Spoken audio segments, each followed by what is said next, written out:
యుద్ధంలో వివాదాలు ఎలా ఉంటాయంటే, గెలిపే లక్ష్యం మానవత్వం కానీ, ఇది చేయొచ్చా చేయకూడదా అనేది కూడా ఉండదు.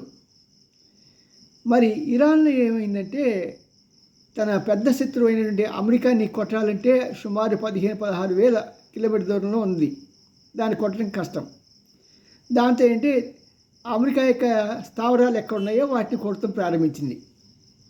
అది కాకుండా ఇరాన్కి బాగా గట్టి అనుమానం సౌదీ అరేబియా మీద, దుబాయ్ మీద, కొన్ని పట్టణాల మీద ఏవైతే కమర్షియల్గా బాగా డెవలప్ అవుతున్నాయో, ఎందుకంటే వాళ్ళకి ఆయిల్ తక్కువగా ఉండటం మూలంగా ఇవాళ కాకపోయినా సరే రేపైనా సరే ఆయిల్ అవసరం ప్రజలకు ఉండదు.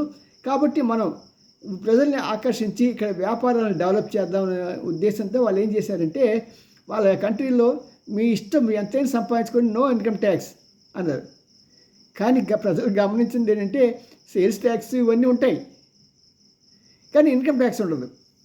సో పోతే ఒక ఇన్కమ్ ట్యాక్స్ పోయేది. కానీ ఒక వ్యక్తి అక్కడికి వచ్చి కొంత ఖర్చు పెట్టి కొంతమందికి ఎంప్లాయ్మెంట్ ఇస్తే ఆ దేశం ఎంత అభివృద్ధి చెందుతుంది. సరే ఇదేంటంటే ఇద్దరికి లాభమే కాబట్టి విన్ విన్ సిచ్యువేషన్. కాబట్టి చాలామంది అమెరికా వాళ్ళు, లేకుంటే మన ఇండియన్స్ కూడా చాలామంది అక్కడికి వెళ్ళి ఉద్యోగాలు చేస్తున్నారు. అమెరికా వాళ్ళైతే వాళ్ళు చక్కగా వ్యాపారాలు పెట్టారు, పెద్ద పెద్ద కంపెనీలు. సో ఇప్పుడు ఏం చేస్తుందంటే, ఈ యుద్ధంలో ఇరాన్ వెళ్ళి పెద్ద పెద్ద టవర్స్ మీద ఉన్నటువంటి వాటర్ ట్యాంక్స్ ఉంటాయి కదా, వాటిని కొట్టేయడం ప్రారంభించింది తన చిన్న చిన్న మిసైల్తో. దాంతో ఏంటి, ఆ అపార్ట్మెంటు ఆ టవర్లో నీళ్ళు ఉండవు. ఆ తర్వాత నెక్స్ట్ ఏంటంటే, ఈ దుబాయ్లో వీటన్నిటిలో కూడా వాళ్ళకి భూమి నుంచి నీళ్ళు రావండి, సముద్రం నుంచి వచ్చినండి. సముద్రంలో ఉన్న నీళ్ళని వాళ్ళు శానిటేషన్ చేసుకొని ఆ నీళ్ళే తాగుతారు చాలా వరకు.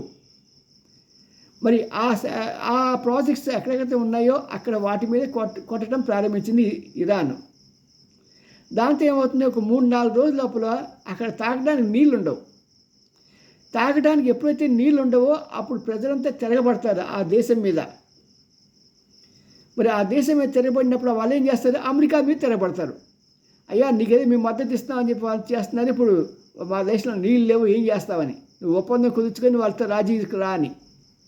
ఇలాగా ఎన్ని రకాల ప్రెషర్స్ బిల్డప్ చేయాలో అన్ని రకాల ప్రెషర్స్ మన ఇరాన్ బిల్డప్ చేస్తున్నది.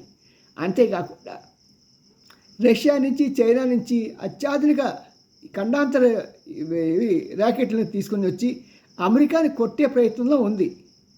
రేపు ఏమవుతుంది ఎవరికి తెలియదు. చూద్దాం, బతికుంటే రేపొద్దున మళ్ళీ మాట్లాడుకుందాం. ఎందుకంటే పరిస్థితులు చాలా దారుణంగా ఉన్నాయి.